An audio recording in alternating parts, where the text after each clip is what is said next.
ಎಲ್ಲರಿಗೂ ನಮಸ್ಕಾರ. ಇವತ್ತು ಬೇಸನ್ ಲಡ್ಡು ಹೇಗೆ ಮಾಡೋದಂತ ತೋರಿಸ್ಕೊಡ್ತಾ ಇದ್ದೀನಿ. ಯಾರೆಲ್ಲ ಬೇಸನ್ ಲಡ್ಡನ್ನ ಟ್ರೈ ಮಾಡಿದರೆ ಇನ್ನೂ ಚೆನ್ನಾಗೇ ಬರಲಿಲ್ಲಪ್ಪ ಅಂತ ಅಂದ್ಕೊಂಡಿದ್ರೆ ಖಂಡಿತ ಈ ರೆಸಿಪಿನ ಒಮ್ಮೆ ನೋಡಿ ಟ್ರೈ ಮಾಡಿ. ಸಖತ್ತಾಗಿ ಟೇಸ್ಟಾಗಿರುವಂಥ ಲಡ್ಡು ನೀವು ಕೂಡ ಮನೆಯಲ್ಲಿ ಮಾಡ್ಬೋದು. ಬನ್ನಿ ಇದನ್ನು ಮಾಡೋದು ಹೇಗಂತ ನೋಡೋಣ. ಇವತ್ತಿನ ಈ ರೆಸಿಪಿ ನಿಮ್ಗೆ ಇಷ್ಟವಾದಲ್ಲಿ ಫ್ರೆಂಡ್ಸ್ ಆ್ಯಂಡ್ ಫ್ಯಾಮಿಲಿಗೆ ಶೇರ್ ಮೂಲಕ ಸಪೋರ್ಟ್ ಮಾಡಿ.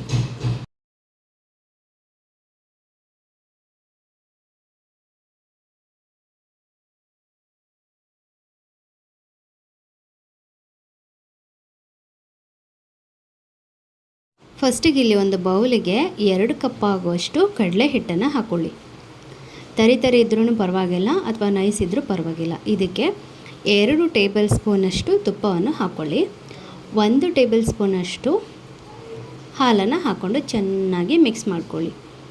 ಈ ಮಿಕ್ಸ್ ಮಾಡ್ಕೊಂಡಿದ ನಂತರ ಯಾವುದೇ ರೀತಿ ಗಂಟೆ ಇಲ್ಲದೆ ಫುಲ್ ಪುಡಿ ಆಗಬೇಕು. ನೋಡಿ ಈ ರೀತಿ ಆದಮೇಲೆ ಒಂದು ಪ್ಲೇಟಿಗೆ ಸೋಸಣಿಗೆಯಲ್ಲಿ ನಾವು ಏನು ಪುಡಿ ಮಾಡ್ಕೊಂಡಿರ್ತೀವಿ ಅದನ್ನು ಪೂರ್ತಿಯಾಗಿ ಸೋಸ್ಕೊಳ್ಳಿ.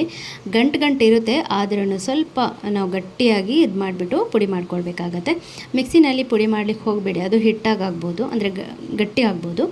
ಈ ರೀತಿಯಾಗಿ ಫುಲ್ ಸೋಸ್ಕೊಳ್ಳಿ.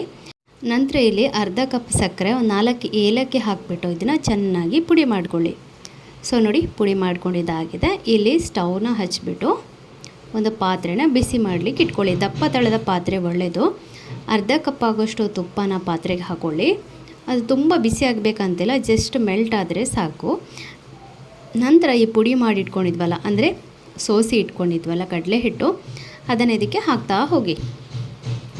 ಈಗ ಲೋ ಫ್ಲೇಮಲ್ಲಿ ಇದನ್ನು ಚೆನ್ನಾಗಿ ಹುರ್ಕೊಳ್ಬೇಕು, ಅಂದರೆ ಪರಿಮಳ ಬರೋ ತನಕ ಇದನ್ನು ಹುರ್ಕೊಳ್ಳಿ. ನಂತರ ಹಾಲು ಅಥವಾ ನೀರನ್ನು ಹಾಕಿ ಸ್ವಲ್ಪ ಚಿಮಿಸ್ಕೊಳ್ಳಿ.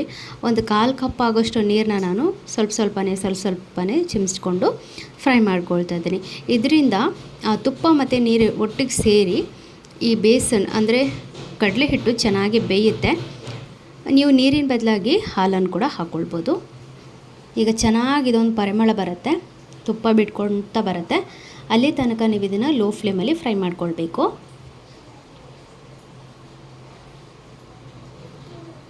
ಕಲರ್ ಕೂಡ ಸ್ವಲ್ಪ ಚೇಂಜ್ ಆಗ್ತಾ ಬರುತ್ತೆ. ಸೊ ಈಗ ನೋಡಿ ತುಪ್ಪ ಬಿಟ್ಕೊಂಡಿದೆ.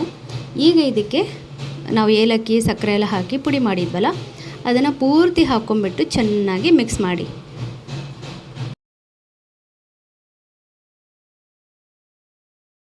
ಪುಡಿ ಹಾಕಿದ್ಮೇಲೆ ಚೆನ್ನಾಗಿ ಮಿಕ್ಸ್ ಮಾಡಿದ್ಮೇಲೆ ಸ್ವಲ್ಪ ನೀರನ್ನ ಹಾಕ್ಕೊಳ್ತಾ ಇದ್ದೀನಿ. ಟೋಟಲ್ ಒಂದು 1/4 ಕಪ್ ಆಗೋಷ್ಟು ಹಾಕ್ಕೊಂಡಿದ್ದೀನಿ. ಚೆನ್ನಾಗಿ ಫ್ರೈ ಮಾಡಿದ ಮೇಲೆ ಈ ನೀರನ್ನ ಹಾಕಿ ಇನ್ನೂ ಸ್ವಲ್ಪ ಫ್ರೈ ಮಾಡ್ಕೊಳ್ಳಿ, ಸ್ವಲ್ಪ ತುಪ್ಪ ಬಿಟ್ಕೊಳ್ಳೋ ತನಕ. ನೋಡಿ, ತುಪ್ಪ ಬಿಟ್ಕೊಳ್ತಾ ಇದೆ ಇವಾಗ. ಯಾಕೆಂದರೆ ಚೆನ್ನಾಗಿ ಬೇಸನ್ ಅಂದರೆ ಕಡಲೆ ಹಿಟ್ಟು ಬೇಯಬೇಕಲ್ವ, ಹಾಗಾಗಿ ನೋಡಿ ಈಗ ತುಪ್ಪ ಎಷ್ಟು ಚೆನ್ನಾಗಿ ಬರ್ತಾಯಿದೆ ಅಂತ. ನಾನು ತುಪ್ಪ ಏನು ಹಾಕಲೇ ಇಲ್ಲ, ಫ್ರೈ ಮಾಡ್ತಾ ನಿಮಗೆ ತುಪ್ಪ ಬಿಡ್ತಾ ಹೋಗುತ್ತೆ.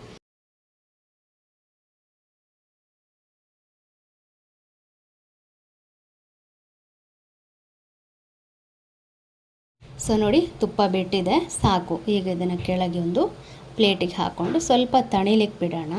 ತುಂಬ ತಣ್ಣಗಾಗೋದು ಬೇಡ, ಜಸ್ಟ್ ಸ್ವಲ್ಪ ನಾವು ಉಂಡೆ ಕಟ್ಟೋ ಆಗೋಷ್ಟು ತಣ್ಣಗಾದರೆ ಸಾಕು. ಈಗ ಮೀಡಿಯಮ್ ಸೈಜಲ್ಲಿ ಬಾಲ್ನ ಮಾಡ್ಕೊಳ್ತಾ ಇದ್ದೀನಿ. ನಿಮಗೆ ಯಾವ ಸೈಜಲ್ಲಿ ಇಷ್ಟ ಆ ಸೈಜಲ್ಲಿ ಬಾಲ್ನ ಮಾಡ್ಕೊಳ್ಳಿ. ಈಗ ನೋಡಿ, ಪೂರ್ತಿ ಬಾಲ್ ಮಾಡ್ಕೊಂಡಿದ್ದಾಗಿದೆ.